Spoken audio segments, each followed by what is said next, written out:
Hello and welcome.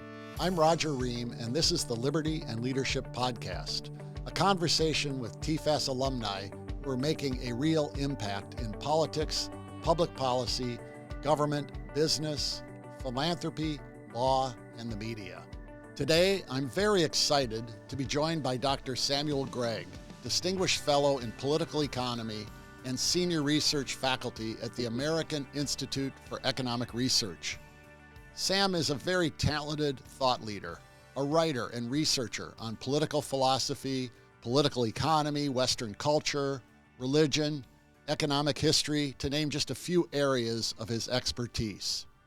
He's given lectures to TFAS students and donors, including as a political economy professor in our 2020 virtual Global Political Economy Seminar. This past summer, Sam delivered the annual Neil B. Freeman Lecture in Political Economy to all the students attending the TFAS summer programs in Washington, D.C. I'm excited to speak with Sam today about his recent book, his thoughts on the current state of affairs in the U.S., and his experience speaking to TFAS students. Sam, thanks so much for joining me. Roger, it's always good to be with you and always good to be talking to a TFAS audience. Thanks for having me on. Well, first of all, I'm going to hold up your book for those watching this on video, The Next American Economy, Nation, State, and Markets in an Uncertain World. It's a superb book. I highly recommend it, and I was pleased to see that it was recently nominated for a National Book Award given out by ISI, and we'll have to wait to see if it's the winner. It certainly deserves to be. How's the book been going in terms of being able to promote it and the ideas? Well, I have to say that of all the books that I've written, this is the one which has generated by far the most interest. I've lost count of the number of interviews I've done, whether a podcast or radio or on television. Lots of reviews have come out and a variety of publications, including some that you wouldn't expect that have been saying pretty good things about the book. But I think it's also because of the moment in which the book appeared, right? Because it's very clear that across the political spectrum, Americans are very divided about economic matters in a way that they weren't so divided even 7 years ago. Because I think it's fair to say that really between 1980 to let's say 2008, there was a certain degree of consensus, certainly on the right of American politics, about the place of markets as the preferential economic option. And even some people on the center left had more or less accepted that as the preferred position. But that consensus is broken down across the political spectrum, and it's led to some very strange parallels on right and left in terms of when it comes to thinking about economic policy and the future of the American economy. So to the extent that my book enters into that discussion and tries to, first of all, identify how we got here, in the sense that we see markets being rejected on the left, but also by parts of the right these days, how we got here, some of the causes of that. But also I try in the book, The Next American Economy, to try and present a different vision about how the case for markets can and should be developed in ways that recognize the economic arguments obviously don't change, the economic truths about markets don't change, but the context in which we articulate them has obviously changed. As I've said to a number of people, including you in the past, we're not living in the 1980s anymore. We're living in the 2020s, and the political environment is very different compared to 40 years ago. And that means that those of us who believe in markets and limited government need to be recalibrating our arguments to take account of some of these changes. And my book tries to do that.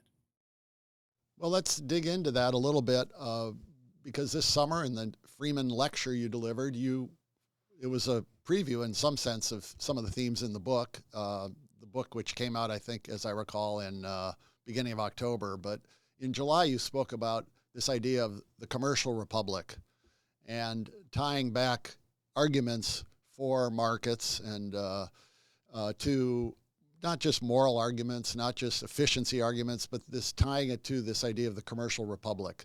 Could you kind of explain what that concept is of a commercial republic? Sure. Well, I'll confess that the inspiration for this idea of the commercial republic, which is a very old idea, it's not a particularly new concept. It's just that it's fallen out of usage, I suppose, over the past 100 years. The person whose writings pushed me in this direction was someone you and I both knew very well, who was Michael Novak, the author of The Spirit of Democratic Capitalism, which was an incredibly important book when it came out in 1982. And one of the things that Novak talked about there was the idea that America and American capitalism is something different, it's something unique. And he talked about it in terms of the idea of America as a commercial republic. And what he meant by that was he went back and looked at the way that particular founders, people like Washington, Jefferson, Hamilton, the usual suspects, you might say, the way they talked about the nature of this new political regime that was being established in the wake of the revolution and then during the founding period. And the phrase that's used a great deal, either directly or implicitly, is this idea of America as a commercial republic. And it basically embodies a couple of things. One is the word republic obviously suggests republican forms of government. And at the time, that meant limited government, constitutionally limited government. The commerce part, the commercial part, is the idea that this particular republic that separates powers, limits powers, places a tremendous emphasis upon constitutionalism and limiting power. This republic is a commercial republic. It's not a military republic. It's not like, say, the late Roman Republic, which was very much a type of militaristic enterprise. It's a republic in which commerce is the epicenter around which increasing numbers of the population and their lives revolve. Bartering, trading, the growth of free exchange inside this republican form of polity, but also this republican form of polity, the citizens of it trading freely and dynamically with each other and other places around the world. And the third part of the idea of the commercial republic is that this republic, which has this particular economic character and this particular political character, is also enveloped in a set of virtues. Commercial virtues of the type that you find described in Adam Smith's Wealth of Nations and his theory of moral sentiments. Classical virtues that the founders very much referred to when they were thinking about virtues. So people like Aristotle, Cicero, these classical virtues that we associate with ancient Greece and ancient Rome. And also religious values and religious virtues, because this, of course, is a time when Judeo-Christian norms were simply part of the furniture, the mental furniture of everyone's world. And so these virtues, this particular form of government and this particular type of economy, bring together the idea of America as a commercial republic. And it's a very different political system to the type of systems that existed at the time. And this is the vision the founders had of America. This is the vision that we're supposed to be. And as I say in the book, we're not meant to be a European social democracy. We're meant to be a society in which a particular type of economic life is prevalent and is accepted as the norm, as well as these particular forms of government and this particular set of virtues. And what I'm trying to do is to say that that's the type of ideal that we should be aiming for. The idea of America as a commercial republic, because it makes it very clear that the case for markets needs to be grounded in this deeper understanding of what America is supposed to be. That is how I think those of us who believe in markets, we need to be talking this language and explaining what this means, because that's how you acquire legitimacy for particular ideas and institutions in America. And that making the case for markets, I think, has to be tied very carefully to this idea of legitimacy. What Americans look around the world and they say, this is who we are, this is what we're meant to be. And if free marketers can integrate the case for markets into this particular idea of America, I think we have a much better chance of persuading people that you and I both know who have sort of fallen off the the free market side and are now dabbling in things like economic nationalism and industrial policy. Well, I admire the extent to which you've taken upon yourself, Sam, to engage with conservatives who may have moved away from, I'll call it classical liberalism or free market ideas, and become skeptics of things like free trade and supporters of mercantilism and even more vigorous enforcement of antitrust laws.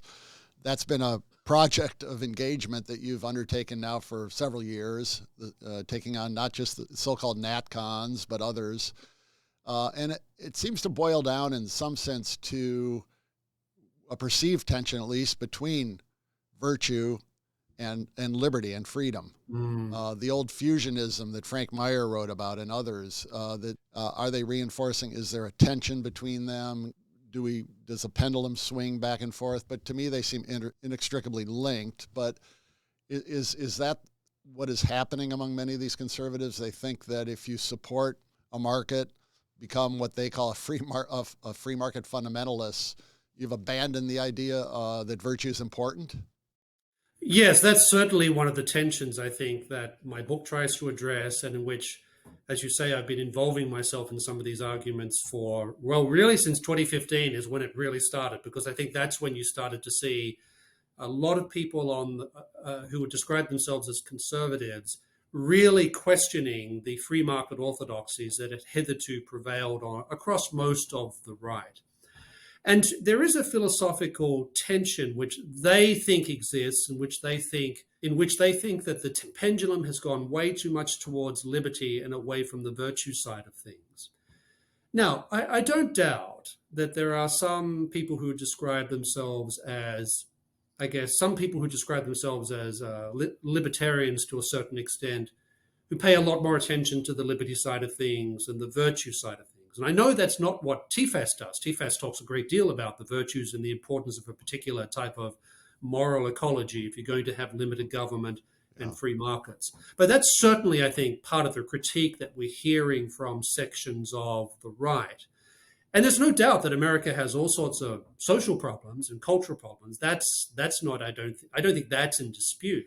And they see, obviously, virtue as a way of addressing some of these questions, whether it's family breakdown, whether it's the disintegration of civil society, etc. And I agree. I think virtue is certainly part of that discussion. But where I suspect you and I would part ways with some of these particular types of critiques that we're hearing is that there's a tendency, I think, on the part of some conservatives to think that the way you fix these problems, or the way that you make virtue more central to public debate and the way we talk about things in the public square, is a much more extensive use of state power to try and inculcate virtue throughout the population.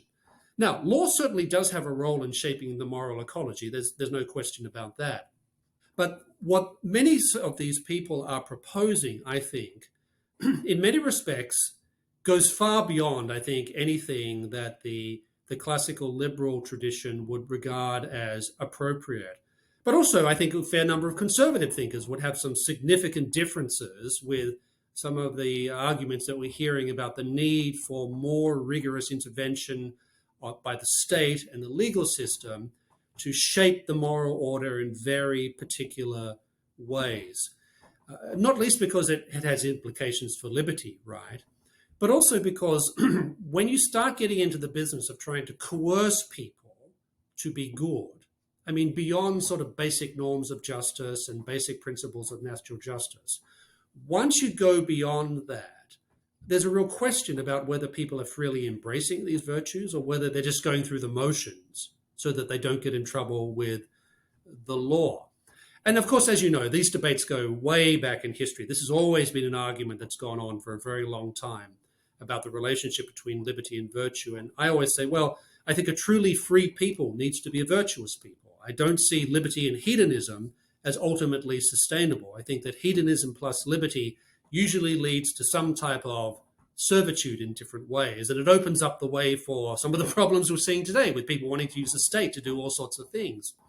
But I also think that if you throw liberty out of the picture, then virtue becomes seen as something that's not freely embraced. Starts to become seen as restrictive. And that's a problem because virtue is supposed to be a real sign of human flourishing in the best sense of that word. So that's part of the argument that's going on, I think, on the right, so to speak, about these types of issues. And I think part of the problem is that some of the people you and I know, they argue that virtue has broken down because of what they call the prevalence of free market fundamentalism. I don't actually know any free market fundamentalists myself. I'm not sure who these people are. But that's part of the argument that you're hearing. You're hearing the argument that some of the causes of some of these social breakdowns that undoubtedly exist in America are because of the turn towards economic liberalization, both internationally and domestically. And I think there's a lot of problems with that particular argument. I've been willing to say I'm a free market fundamentalist, but only if you let me define that as meaning I think the laws of economics prevail, supply and demand, and prices serve to allocate goods in the most efficient manner. It's the economic way of thinking about things, but it doesn't preclude or dictate, certain approaches to public policy. And you've talked a little bit about the interplay of ideas, foundational ideas, and policy, and that we've somehow often get those confused, and you can say it better than me, but that, talk a little bit about whether the problems we're in today, at least here in Washington, D.C., where I am, is that we push public policy that's been severed from kind of the foundational ideas that should guide our discussions, our debates, and where that policy emerges from. Mm-hmm. So, yes, I think that's definitely a tension, because it seems to me that many policies being adopted and pursued and promoted in places like Washington, D.C., are in many respects at odds with the founding principles of the United States, but also at odds with some basic economic truths that we can know by virtue of the fact that we have reason, and we can know certain economic truths, like there is a relationship between supply and demand, that the price signaling function is very important, that government interventions into the economy are often very ineffective and have all sorts of unintended consequences. So there's all that dimension as well.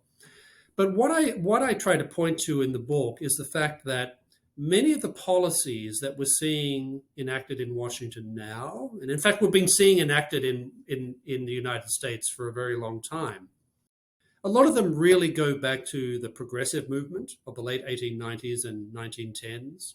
A lot of them reflect the imprint of the New Deal on the United States.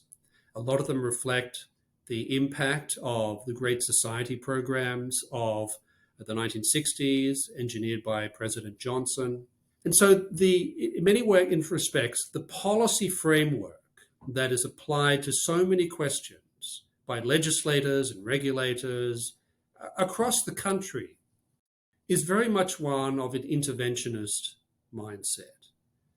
Interventionism is seen as sort of something that just happens. You just do it. You don't really question it too much. There's a confidence that if only we get the right forms of intervention, the right forms of regulation in place, then we can make life better for everyone in the United States. Now, I'm deeply skeptical about that on an empirical level, because I just think things like protectionism, industrial policy, and certainly the welfare state, I think the effects of these things have been greatly detrimental to the United States, but also because they mark a very clear break with this idea of the commercial republic that we discussed before.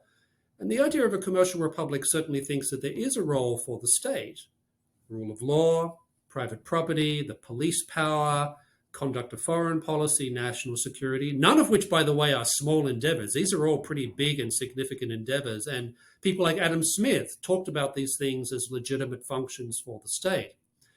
But the present policy framework and mindset goes way beyond those parameters today. And we're used to seeing this expressed on the left, certainly in a big way since Franklin Delano Roosevelt. But now we're seeing a good number of people on the right more or less saying Well, that's the policy framework that exists. We've tried to change it. We haven't succeeded. So we may as well use things like the regulatory and administrative state to achieve goals that we want to achieve. And that's, I think, one of the big problems we're facing now, because when you have people who are on the right who are saying, well, yes, we should be using the administrative state to achieve certain goals in the economy, but even beyond the economy, in the social fabric of America, not only do I think that's ineffective, I think it's also conservatives giving up on some important insights of the American founding and some important guidelines that were laid down by the founders about what America as a republic is supposed to be. And of course, you point out that there are very important, legitimate functions for the federal government. And when it gets involved in so much beyond that, it has a much more difficult time performing those legitimate functions that are so vital to the future of our republic. Yes, when you think about things like, say, the police power or rule of law, right? Or just protecting property rights. The federal government, in fact, government in general in America, is not doing a very good job at those things right now. So if you go to some cities like where you are, Washington, D.C., or places like New York or Chicago, I have some big questions about whether law and order is actually being sufficiently enforced. I think we have some significant challenges on the rule of law, right now in some parts of America. There's a lot of when it comes to things like just a sheer amount of government spending, right? So what is it? 63% of the federal budget is more or less mandated to be spent on what you and I would describe as welfare functions. 8% is on servicing the national debt in terms of interest. And the rest is what's called discretionary spending. So basically, most of the federal spending in the United States goes on a pretty extensive set of welfare programs, right? Tocqueville would be very, not maybe surprised isn't the right word, but it's very different from the America Tocqueville visited 100, almost 200 years ago, where people didn't look to government when they saw a problem. They tackled it individually through associations in the community. What do you think's led us to this move away from self-reliance, community, to looking to government all the time for solutions? Well, when Tocqueville came to the United States in the 1830s, one of the things he noticed was, well, lots of things. He said, this is a country of entrepreneurs. Everyone, he said, is like an entrepreneur. They're constantly starting a business. And even before that previous business is sort of up and running, they're starting another one. Commercial republic, right? Commercial republic. Right. And so people came to America seeking economic opportunity, and they were prepared to engage in activities. And, a lot of those business ventures didn't work out. But then the expectation was, well, you just get up and start another one, right? So there was no stigma attached to economic failure. So that was very important. He also noticed what he called the absence of government.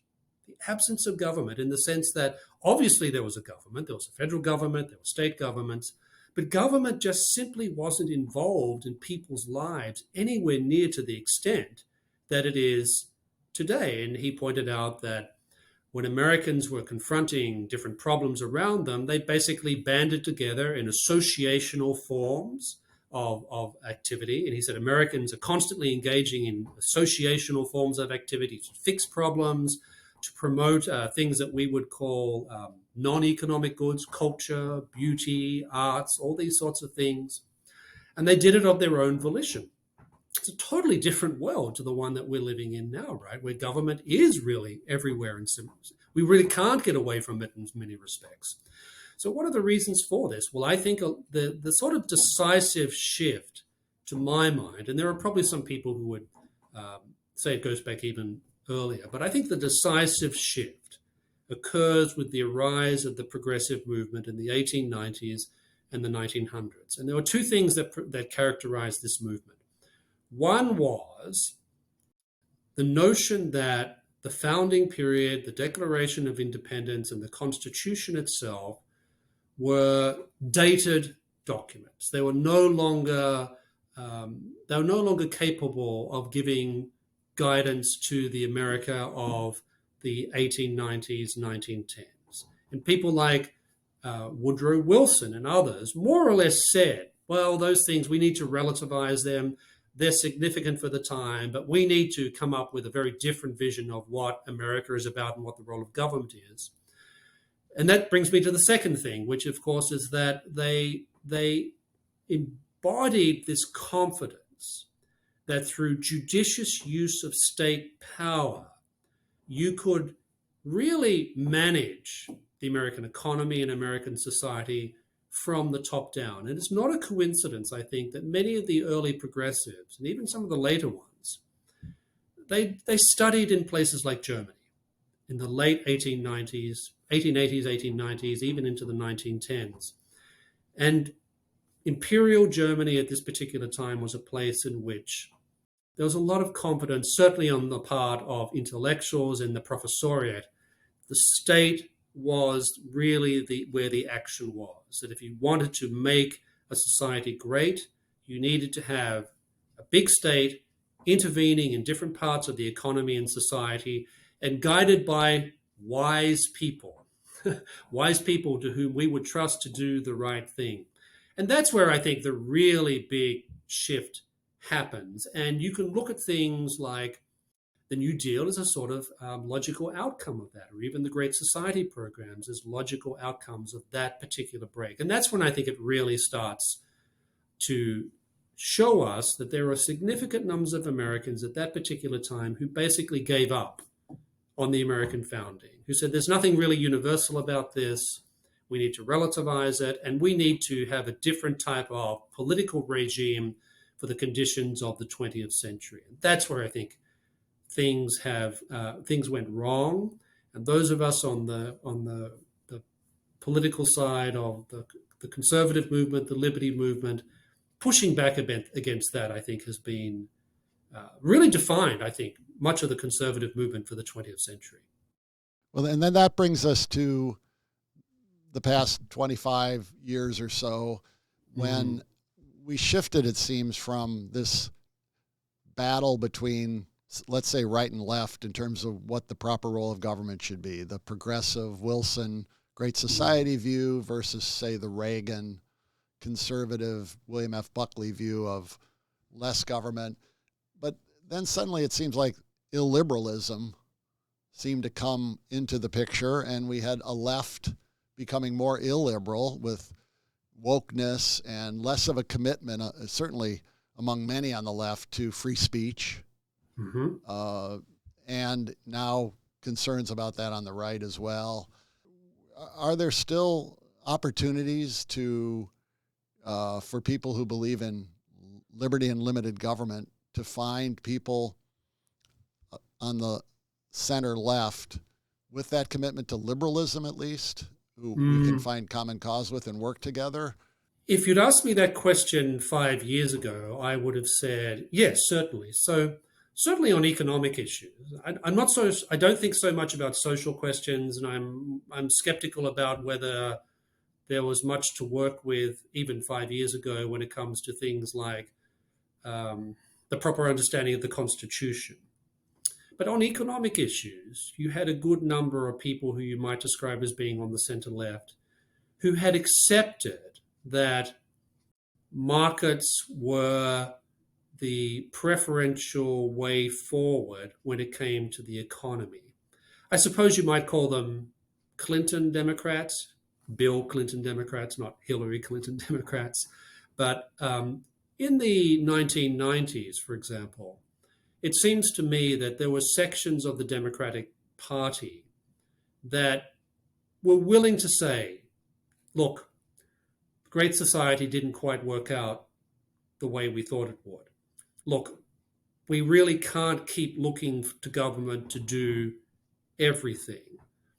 Maybe we need to rethink the place of markets in our view of the world. And certainly I think you had some people in the Clinton administration who thought that way, especially when it came to trade issues. Remember, it was Bill Clinton who was one of the people that signed the who was agreed to China coming into the WTO, right? Oh, And yeah. he was very much a trade liberalizer. And there was a certain degree of skepticism about industrial policy from large sections of certainly in the Treasury Department and others who are working in those two administrations, Clinton one and first 4 years, and the Clinton second 4 years.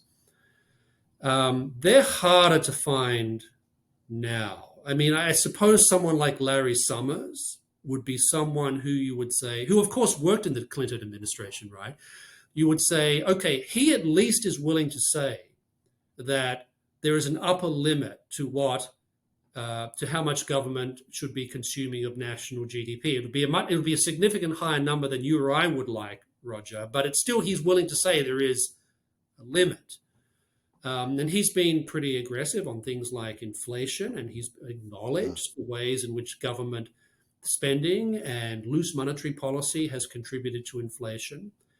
But I don't see too many others who at least didn't spend time in the Clinton administration thinking and speaking that way, at least publicly. The left, it seems to me, they're very much into protectionism.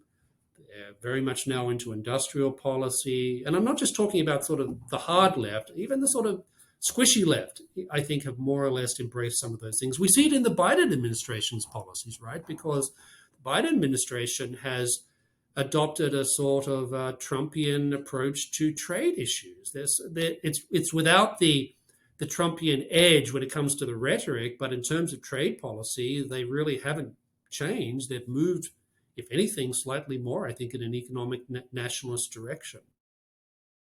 Before joining the American Institute for Economic Research, of course, you worked at the Acton Institute, organization that does great work, a lot of it pertaining to religion. It's an area you've written a lot about. I wanted to ask you, my father was a minister, a Protestant minister, and his ministry went from about 1940 to the mid-'80s.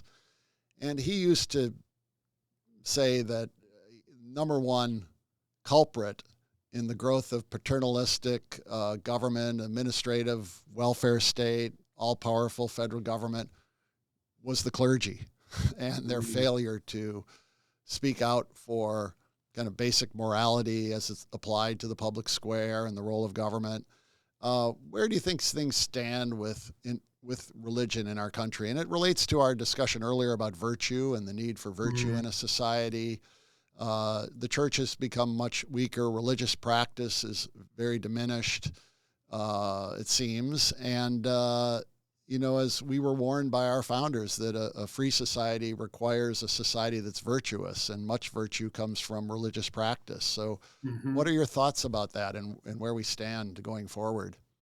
Well, I often say to people that you don't need to be religious to be virtuous. Right. So if you look at, say, Adam Smith's theory of moral sentiments, there's a lot of discussion of the classical virtues. There's a lot of discussion of commercial virtues.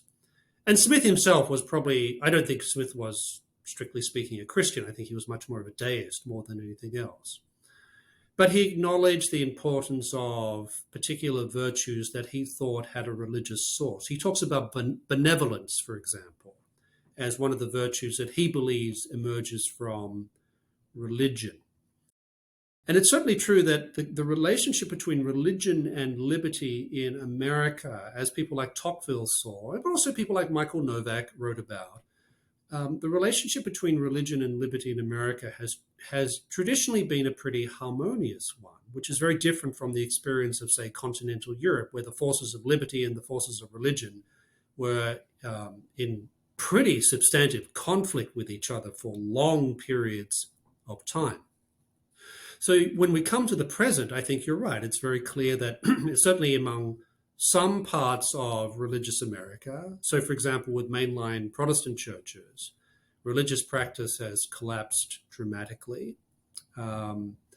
In parts of the Catholic world, you see some parts of Catholicism are clearly in decline.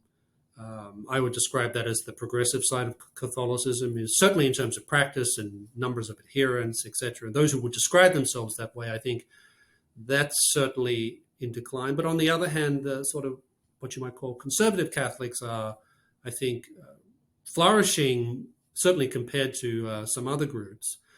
And of course, evangelicals were, I mean, they were a flourishing group for a long time. And it's not clear to me that they're flourishing quite as much as they were, say, 10, 20 years ago. So I think it adds up to, if you look at the generational differences, it's very clear that religious practice is much less among some younger generations of Americans than it is among older generations. But here's the thing about America, is that America goes through religious changes. So it has religious revivals at different points.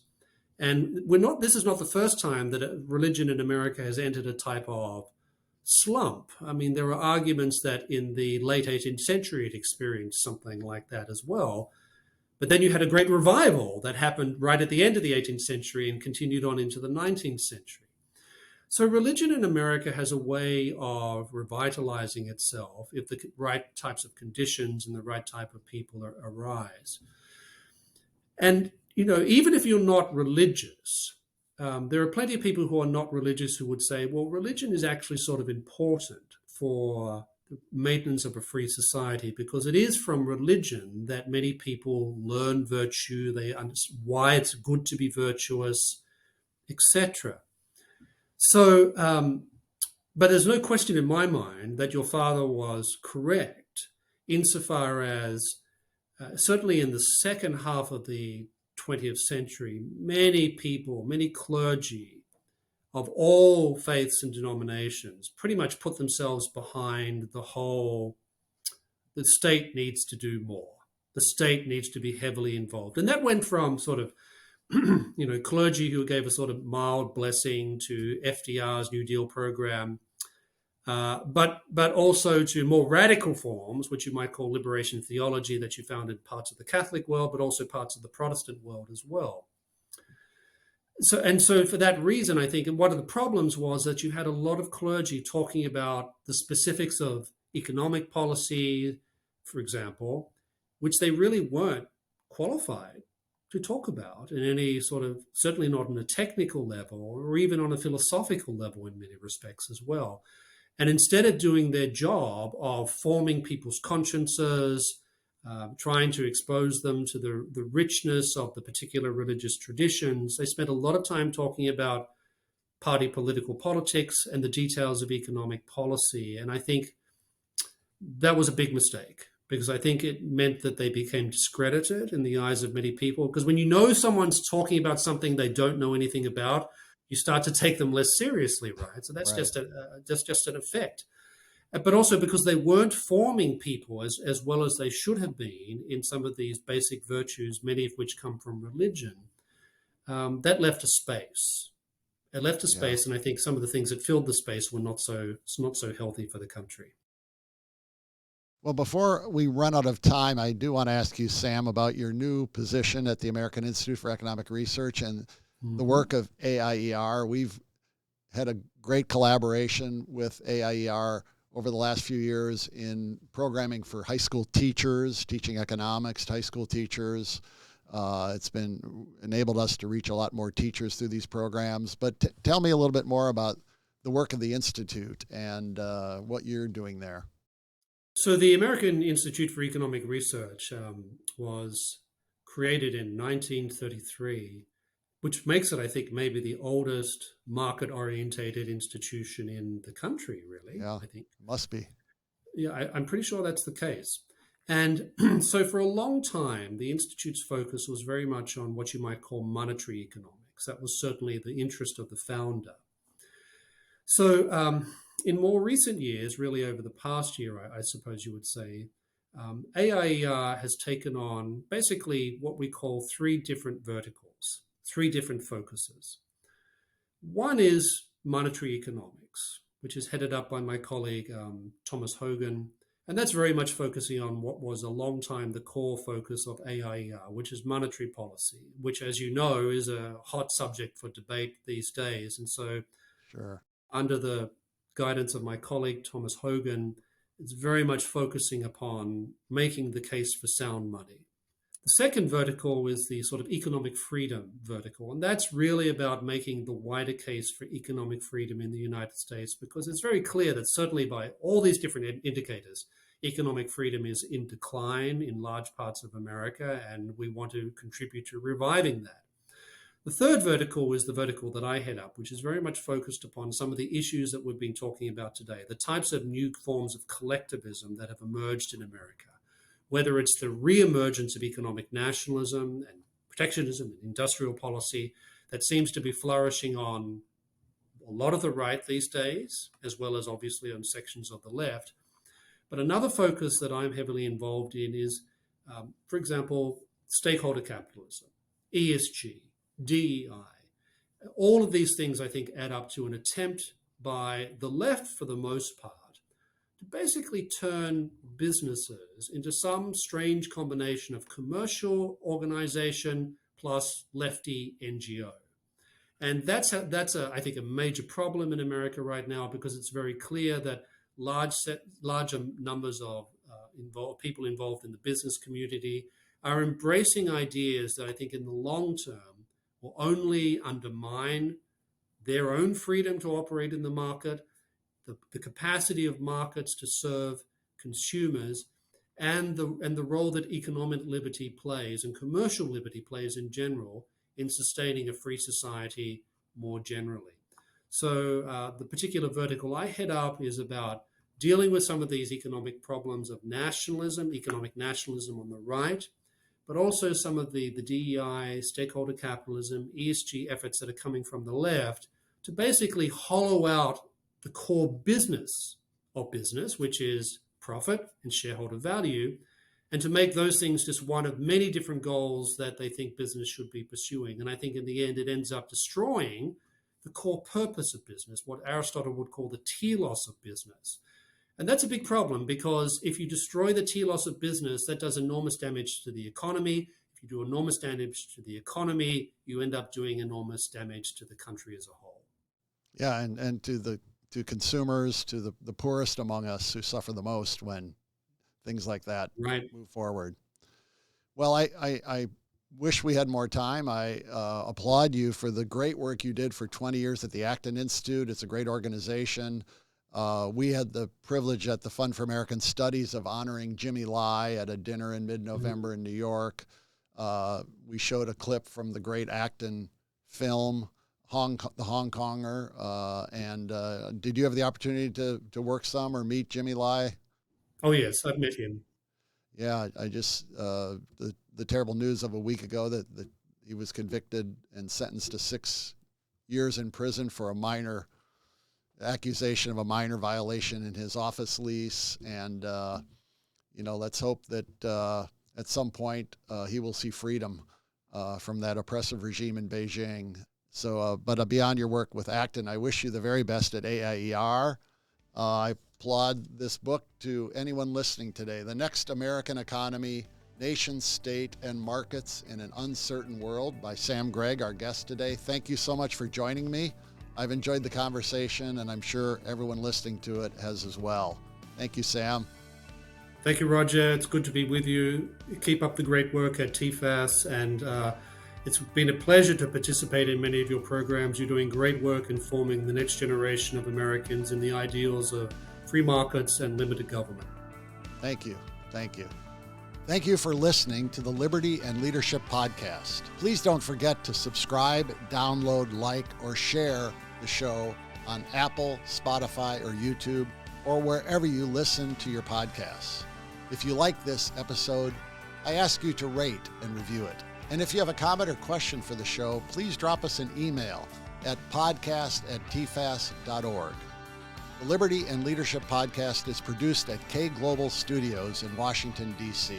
I'm your host, Roger Ream, and until next time, show courage in things large and small.